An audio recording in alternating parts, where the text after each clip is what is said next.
She trusted her best friend. She didn't see the knife hidden behind her back, and she definitely didn't see the man standing in the shadows behind them. Na-Rae thought she was the one in control. She'd spent months whispering secrets to the most dangerous man in Seoul, convinced she was his partner, his equal. She believed that by removing her friend, she was finally earning her place by his side. But by the time the blade was raised, Na-Rae realized the terrifying truth. She wasn't the hunter. She was the target. And the man she was doing it all for, he wasn't waiting for her to finish the job. He was waiting for her to fail. Na-Rae was not a woman who allowed herself to go unnoticed. She was sharp-featured, fair-skinned, with a kind of corporate beauty that didn't ask for power, but demanded it through sheer, frantic effort. The kind of woman who could be the top performer in a room and still feel like the most invisible person in the space.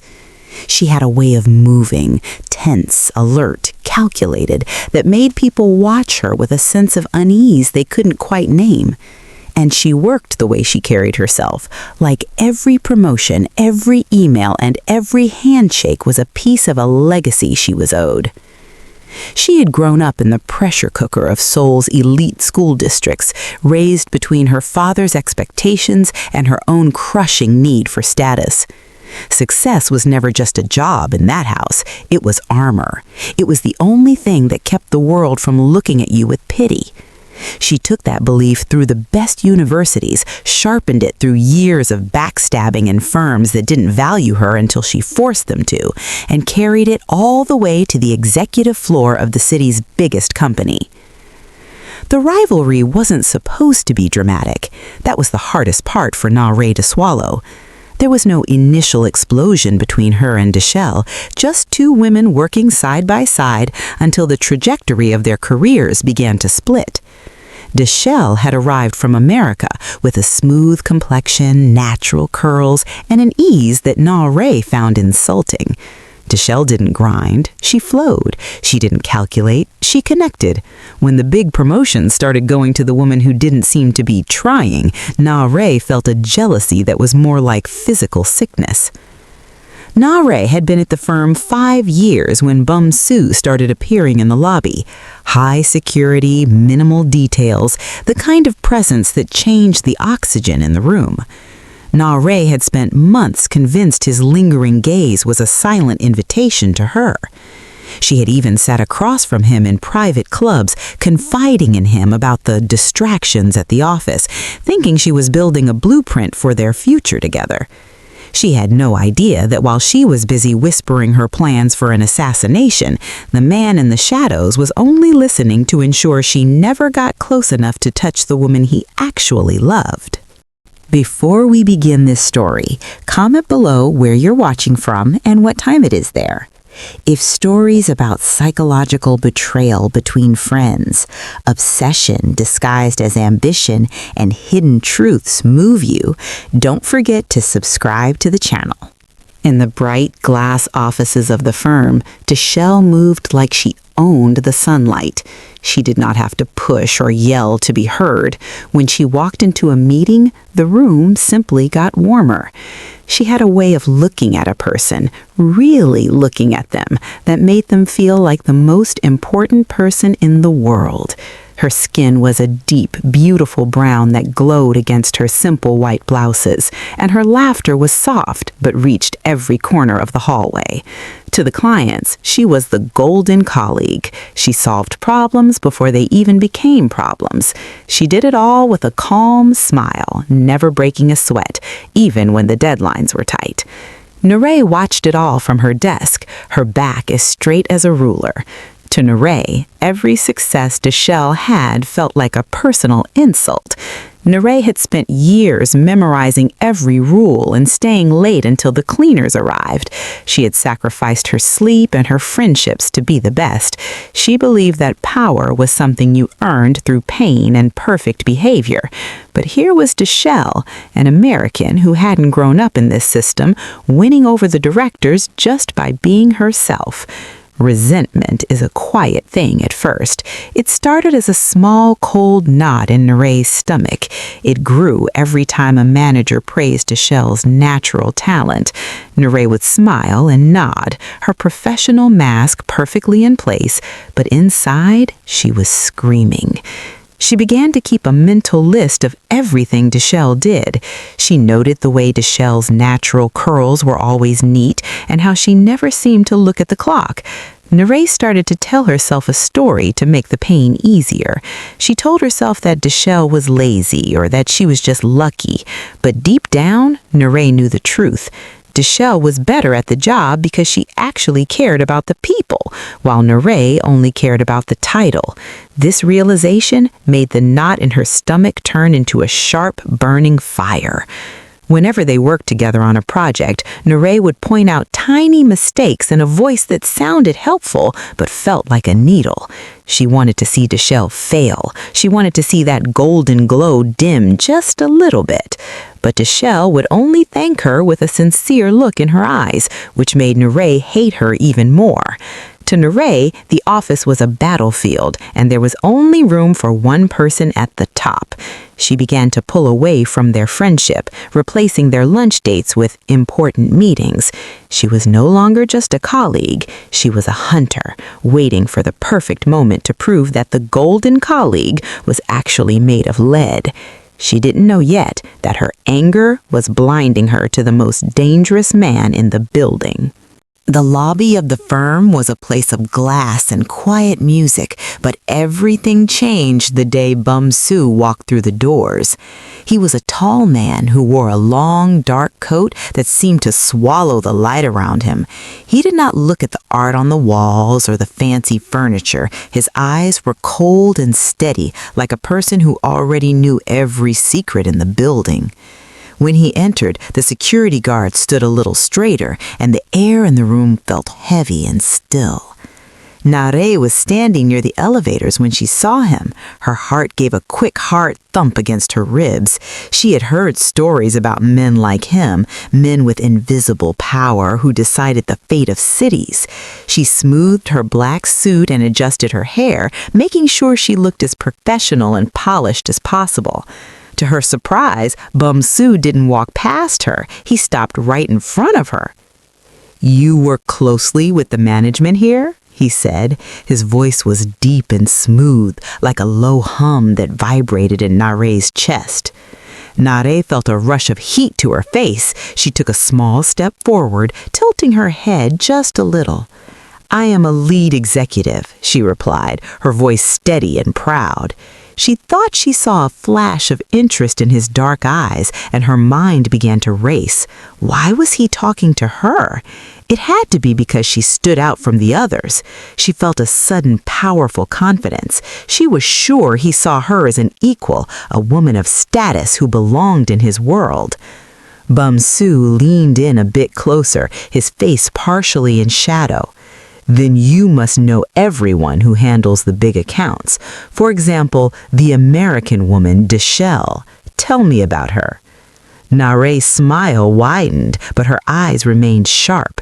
She thought he was testing her intelligence, or perhaps looking for a reason to talk to her more. She didn't realize that his questions were like a hunter asking about his prize. "Oh, Deshell is talented in her own way," Na-Rae said, her tone sounding like a secret shared between friends.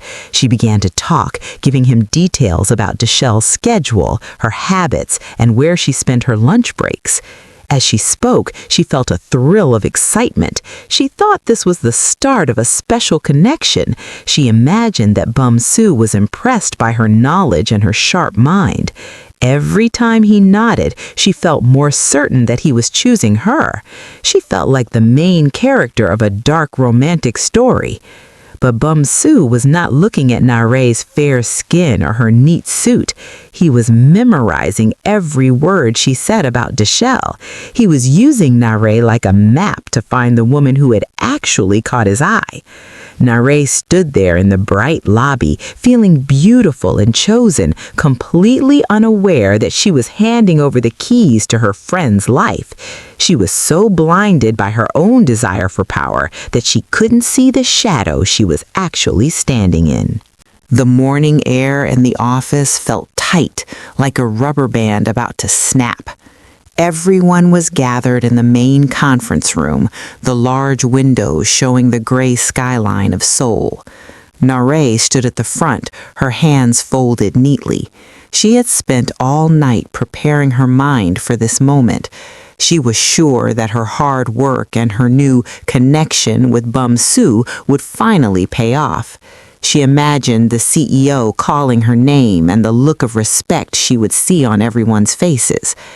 Then the CEO spoke.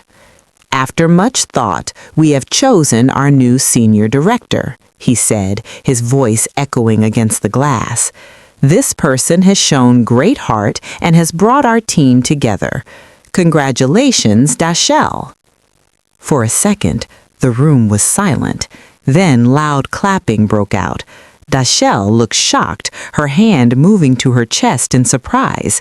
She smiled, a warm and humble glow lighting up her face as her colleagues crowded around her to offer hugs.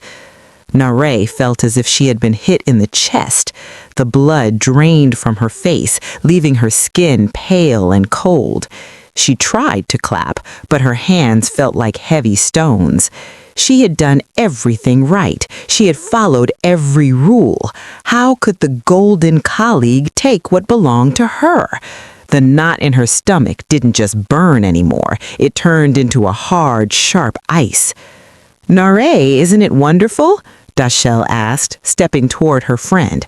Dashel's eyes were bright with joy, and she reached out to take Na-Rae's hand. "I couldn't have done this without your support. We're a team." Na-Rae felt a wave of disgust. She looked down at Dashel's hand and had to fight the urge to pull away. The mask she had worn for years, the mask of the loyal, kind friend, began to crack. Her smile was too tight, and it didn't reach her narrowed eyes. "Yes," Na-Rae said, her voice sounding thin and sharp like a blade. "It is a very big surprise." She didn't say congratulations. She couldn't bring herself to say it. Instead, she turned halfway back, her posture stiff and controlled. She walked back to her desk without looking at anyone else. As she sat down, she didn't see the spreadsheets on her computer. All she saw was the image of Bum-Soo in the lobby and the way he had asked about Dashel.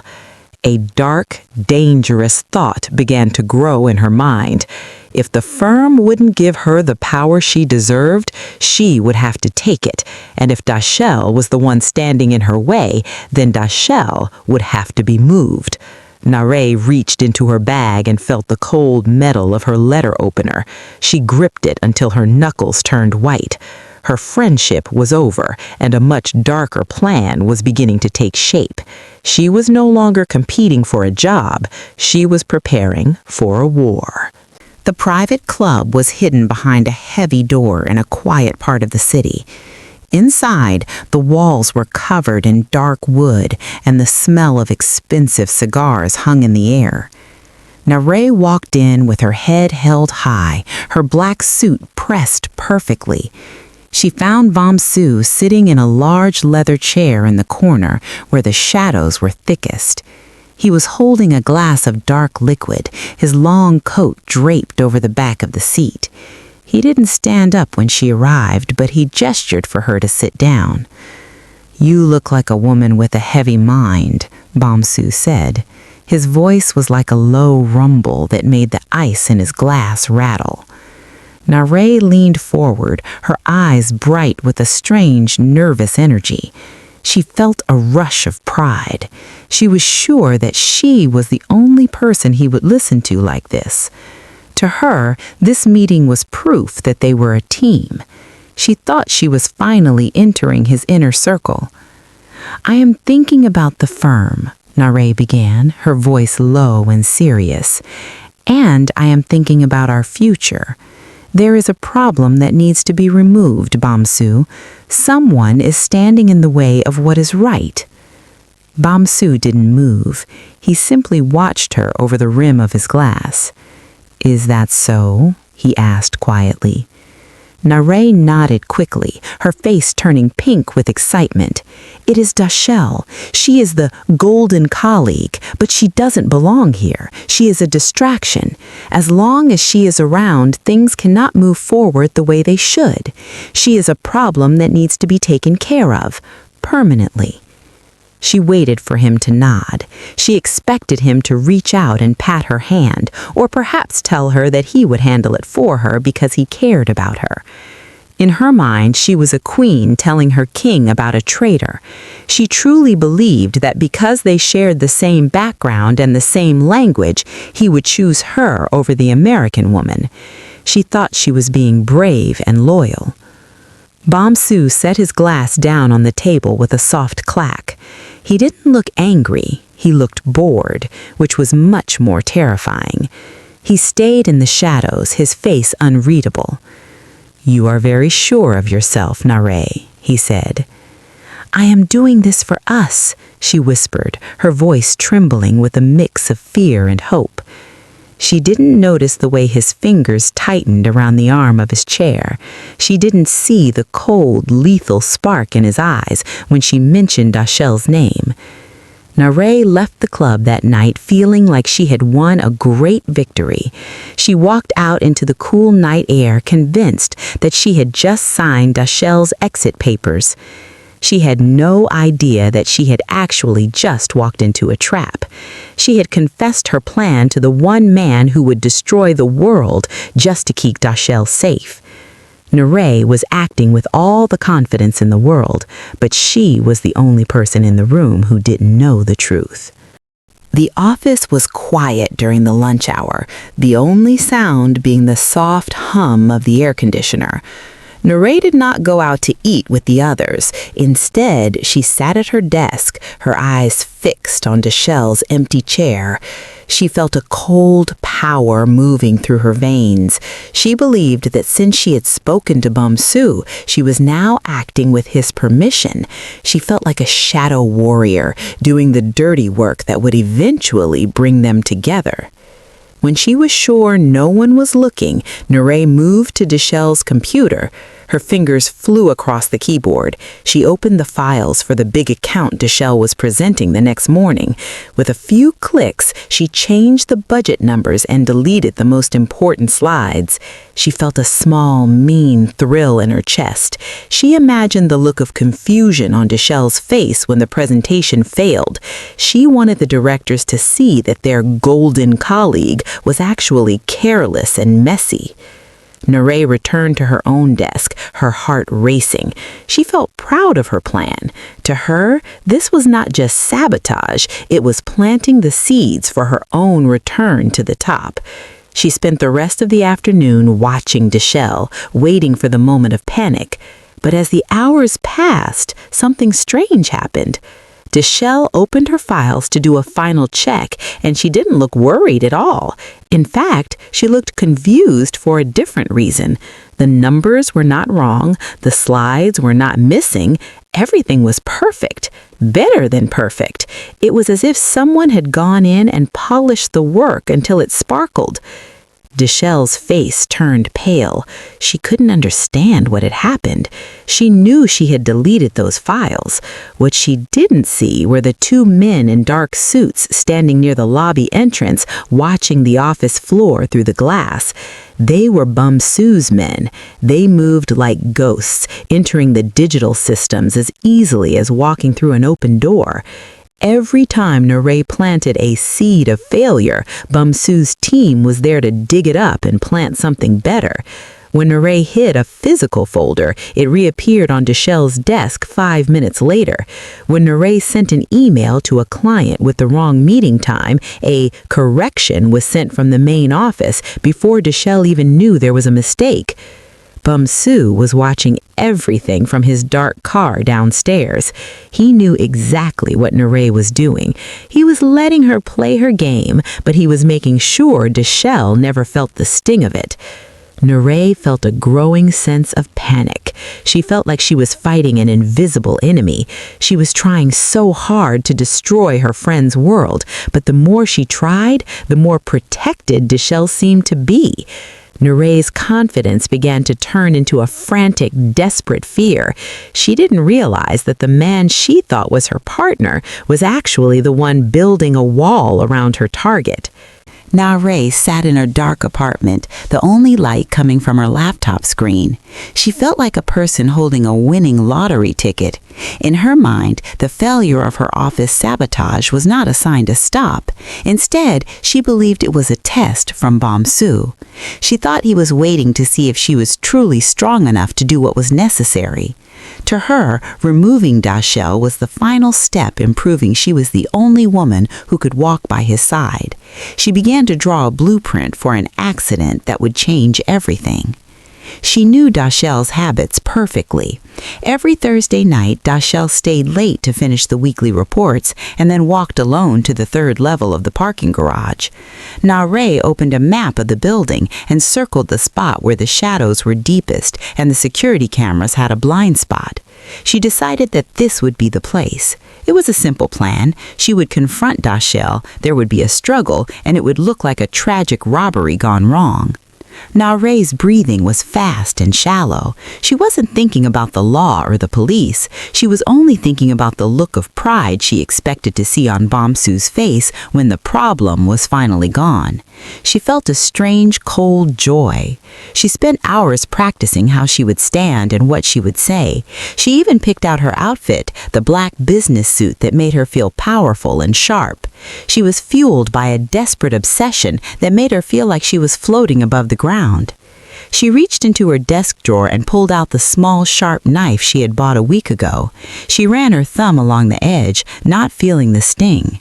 In her mind, this knife was a key. It was the key that would unlock the door to her new life. She told herself that she was doing this for love.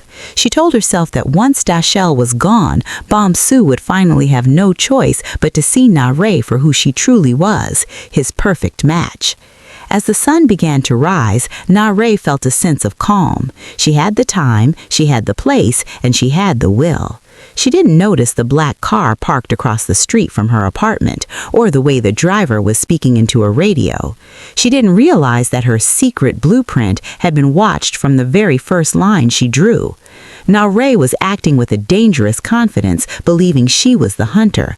She was so focused on the path she was clearing for herself that she couldn't see the trap closing in around her. She was ready for her war, but she had no idea that the man she was doing it for was already planning her end. The clock on the office wall showed that it was nearly midnight. The building was almost empty, and the only light came from the soft glow of the computer screens. Deshelle rubbed her eyes and let out a long, tired breath.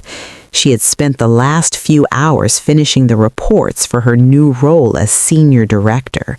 Her shoulders were heavy with exhaustion, but she felt a sense of peace. She reached for her phone and saw a message from her family back home, which made her smile. She was completely unaware that the person she called her best friend was watching her from the dark hallway. Na-Rae stood in the shadows, her heart beating like a trapped bird. She was dressed in her black suit, her face pale and her eyes narrowed. She watched Deshelle pack her bag, move toward the elevator, and press the button for the third level of the parking garage. Na-Rae followed at a distance, her footsteps making no sound on the carpet. She felt a strange, cold focus. To her, this was the moment she had been building toward for months. She believed that once she crossed this line, the world would finally be hers. The elevator doors opened to the parking garage. It was a cold, gray space filled with the smell of old tires and damp concrete. The lights hummed overhead, flickering every few seconds. Deshelle walked slowly toward her car, her keys jingling in her hand. She was looking down at her phone, her attention diverted by a video her mother had sent. She looked small and vulnerable in the vast, empty space.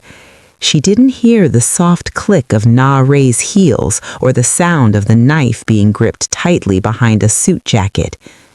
Na-Rae stepped out from behind a concrete pillar, her body stiff and controlled. She was only 10 feet away now. She looked at Deshelle's back and felt a flash of the old friendship they once had, but it was quickly swallowed by her obsession. She told herself that Deshelle was the one who had ruined everything. She told herself that Bum-Soo was waiting for her to finish this. She took a deep breath, her knuckles turning white as she prepared to move. "Deshelle," Na-Rae whispered, her voice sharp and cold. Deshelle stopped walking and started to turn around. Her expression was one of mild concern, as if she was just worried about a friend being out so late.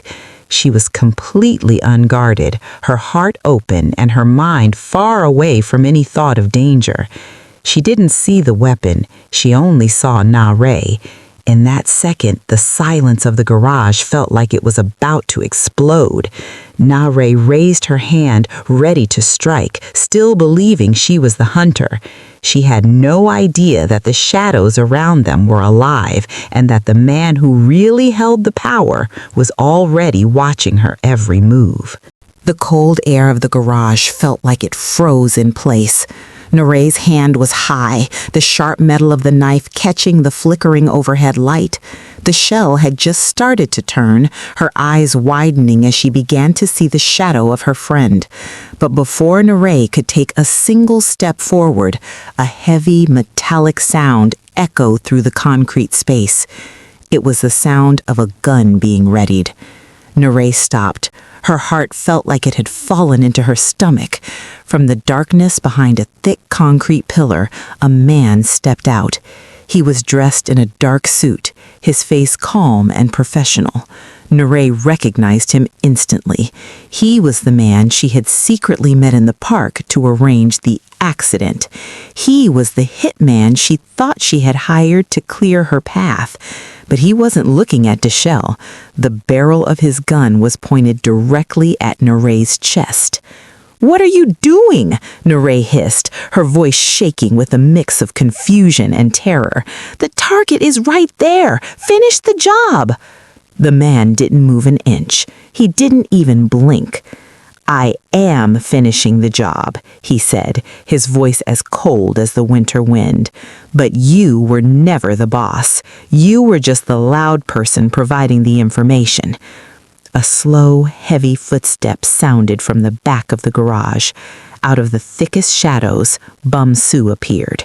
He was wearing his long, dark coat, his hands buried deep in his pockets. He walked past the hitman and stood between the two women. He didn't even look at Na-Rae at first. He looked at Deshelle, who was standing frozen by her car, her phone still glowing in her hand. "Bum-Soo!" Na-Rae cried out, her voice high and desperate. "I did this for you. I did this so we could be together. She was the problem." Bum-Soo finally turned his head to look at her. His expression was not one of pride or love. It was a look of pure, icy disgust. "You thought we were the same because we speak the same language?" he asked quietly. "You thought I would choose a person who hides knives behind her back over a woman who has more heart in her little finger than you have in your whole body." Na-Rae's knees hit the cold floor. She was finally seeing the truth, but it was far too late. The puppet master had finished his play, and she was the only one who was about to lose everything. The silence in the garage was heavy, broken only by the sound of Na-Rae's sobbing. She was curled on the cold floor, her expensive black suit covered in dust. The hitman stepped back into the shadows, his job finished now that the threat was neutralized. Bum-Soo did not look at Na-Rae again. To him, she was already gone, a ghost of a life that no longer mattered. He turned his full attention to Deshelle, who was leaning against her car, her breath coming in quick, shaky gasps. "It's okay. Bum-Soo said. His voice was no longer the cold rumble he used with Na-Rae. It was soft and steady, like a promise. You are safe now. You were always safe. Deshelle looked up at him, her eyes wide with a mix of fear and confusion. I don't understand, she whispered, her voice trembling. Why is she doing this? And who are you, really? I've seen you in the lobby for months, but we've never even spoken. Bum-Soo took a slow step toward her, keeping his hands visible so he wouldn't scare her. He stopped just a few feet away, giving her space. I am a man who watches the things he values, he said simply. I didn't come to that firm for business, Deshelle. I came because I saw you once, months ago, and I couldn't look away. I saw how you handled people with kindness. I saw how you worked without greed. You were a light in a very dark city. Deshelle blinked, her mind racing. She remembered the feeling of being watched, the way the elevator always seemed to be waiting for her, and the way her mistakes at work magically disappeared. It was you, she realized, her voice barely a whisper. You weren't interested in Na-Rae at all. You were protecting me. Always, Bum-Soo replied. He reached out a hand, offering it to her. Na-Rae thought she could use me to hurt you. She didn't realize that the moment she spoke your name with hate, she signed her own fate. I do not let anyone touch what is mine. Deshelle looked at his hand, then back at Na-Rae, who was being led away by two of Bum-Soo's men. Her old life, the office politics, the fake friendships, and the constant stress felt like a dream that was fading away. She looked at Bum-Soo again. He was a dangerous man, a man of shadows and secrets, but his eyes were honest. For the first time in a long time, Deshelle didn't feel like she had to be the golden colleague who took care of everyone else. She felt cared for. She reached out and placed her hand in his. His grip was firm and warm, a solid foundation in the middle of the wreckage. Bum-Soo led her away from the car and toward the exit, where a black sedan was waiting with the door open. As they walked out of the garage and into the cool night air, Deshelle didn't look back. She left the betrayal and the knife behind. She was stepping into a new world, one where she was no longer an unaware target, but the most protected woman in Seoul. The truth was finally out, and the real story was just beginning.